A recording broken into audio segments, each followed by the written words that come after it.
of America's clowns, Red Skelton.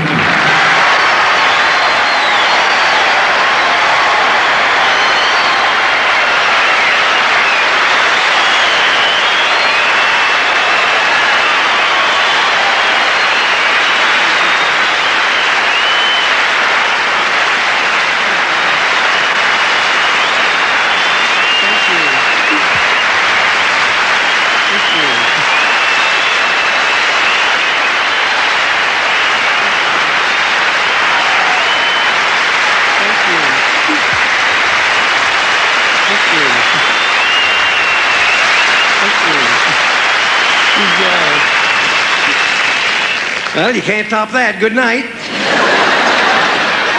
Thank you very much, ladies and gentlemen. You know, it's always quite flattering when you walk out and hear applause without doing anything, you know. And that's probably the most applause I'm going to hear all evening, so I'm going to be smart and say good night.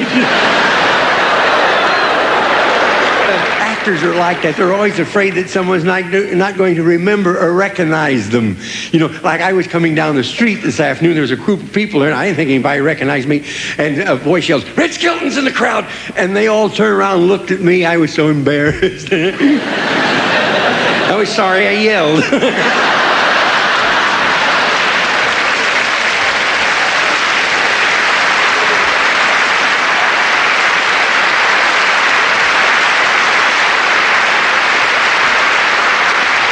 But it's nice to be back in Canada again, and I'm actually here by popular demand. I was here in 1934.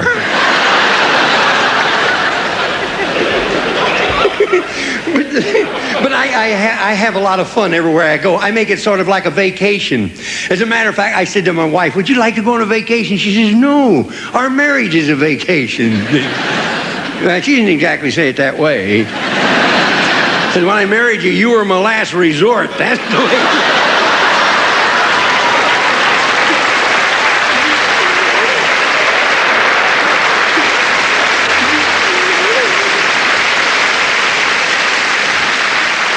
Now, I'm not going to do jokes about wives because I will say one thing, though, that my wife is one of the most unusual women you'd ever want to meet. The vicissitudes of life don't seem to bother her, you know. I walk down the street and ladies recognize it, "Red," and they give me a kiss on the cheek, and she never gets jealous, you know. And she raises thoroughbreds and quarter horses, and one stepped on her foot, and she didn't even get mad. So I think somebody like that, you should always be nice and say nice things. But wherever she spits, grass never grows again.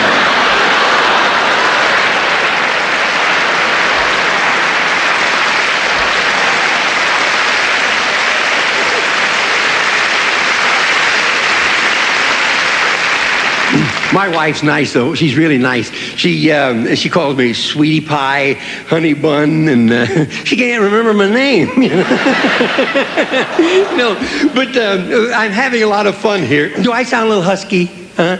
Do I sound? I'll tell you what it is. It's the hotel where we're staying. Where are we staying? Yeah, world's largest basement. I'll tell you. No, they gave me a lovely room with running water even when you shut it off. But they got the greatest security system I've ever seen in my life. The security officer knocked on my door and he says, "You got a girl in there?" And I says, "No," and they threw one in.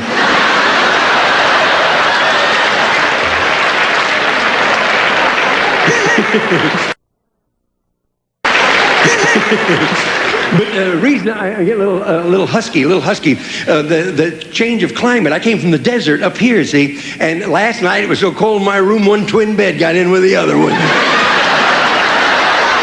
I'm a 33rd degree Mason, and last night I went down 4 degrees. I couldn't sleep all night long. My teeth are chattering. I finally got up and took them out of the glass. But no, it's a nice hotel. It's a nice hotel. They got a real bellhop over there. This guy's got one leg.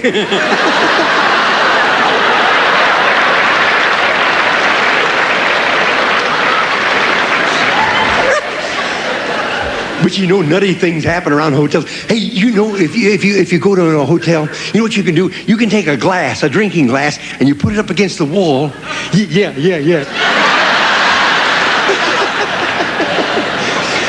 put it up against the wall, and you can hear everything in the other room. Last night, I'm standing there. What do you think I hear?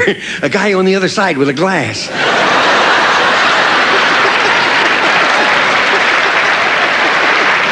I walked in one night, my wife says, come here, and I grabbed like an idiot. I'm standing there for a half hour. I said, I don't hear nothing. She says, that's been going on all evening.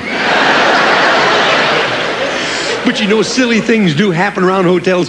I was here a few years ago. I was in Toronto, and during a blackout, all the electricity went off, and everybody had to walk up to their rooms. See? So it was after my performance. I was at the big, what do they call it, the exhibition?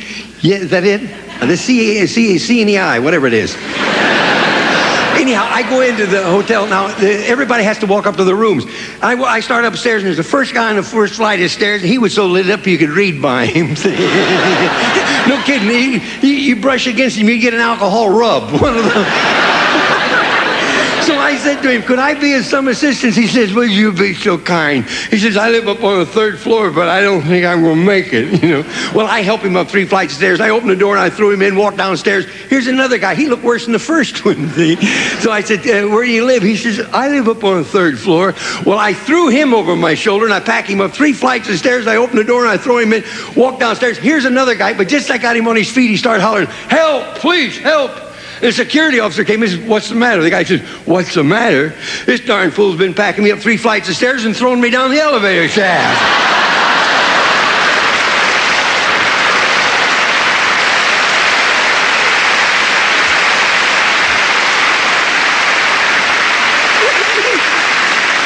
And one night there was a lady called downstairs, and she says to the room clerk, there's a man up across the court. He's taking a bath, and he has the shades up.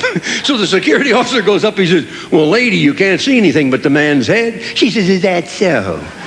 Is that so? Get on that dresser and take a look.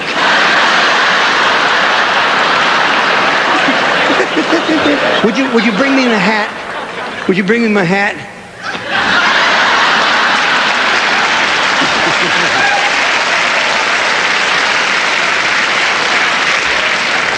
You know good help is hard to get these days.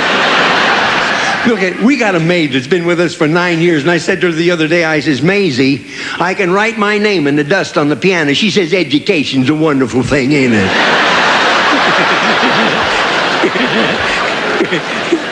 I got a joke for you. It's about time. 2 seagulls, Gertrude and Heathcliff.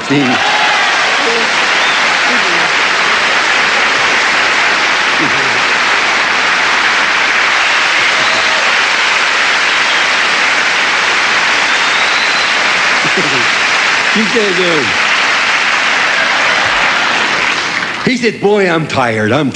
She said, what are you tired about? You haven't been doing anything. He says, do you realize that every day I do this about 45,000 times a day? She says, you're putting me on. He says, no, 45,000 times a day I do this. She said, wouldn't it be easier to buy some deodorant?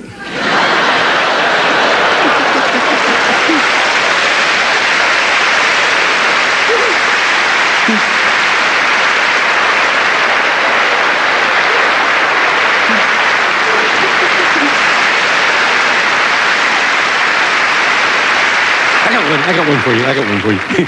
They're flying, see, and she says, look, down there is the ship of fools. She says, how do you know it's the ship of fools? He says, they're looking up.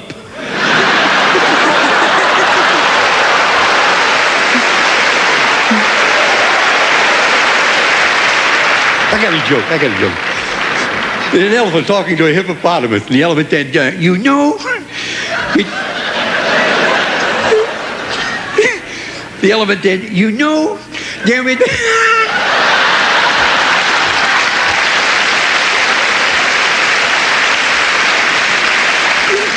You know why I like to do this lousy joke, huh? Every time I wrinkle up my nose to talk like this, I look down the front row and they're all doing the same thing.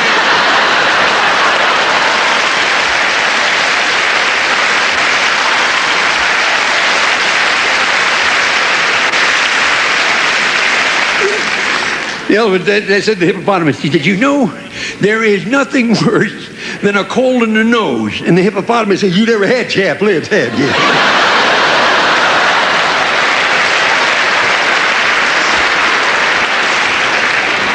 I started to tell you something. Say, I may start to tell you a joke and then wander off somewhere, but I get back to the joke eventually, you see.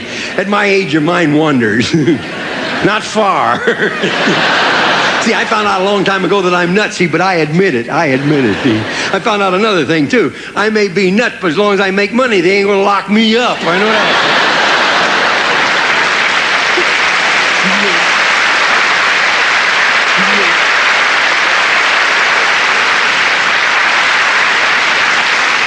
I'd like to do a little pantomime now for you of a little old man, and a door.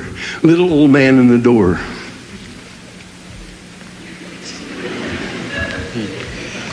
You think I'm acting? This is when I'm acting.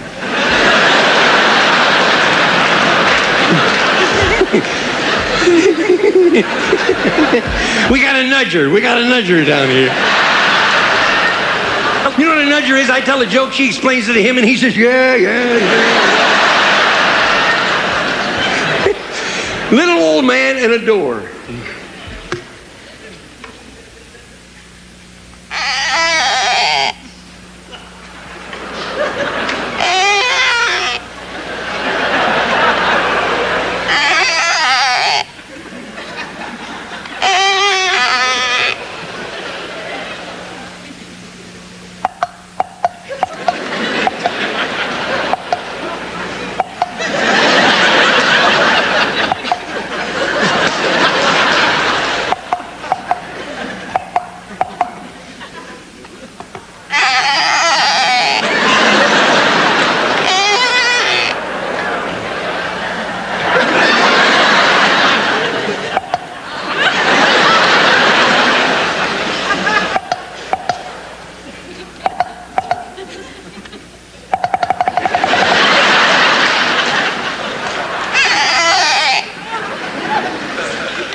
In 1965, I first met Mr. Marceau. He was on my television show. We did 3 specials together, one for the United Nations, and one time he took over the show for me when I was very ill. We're very dear friends, and it's a great honor to be with the gentleman again. At this time, Mr. Marceau will now present his romantic rendition of the tango.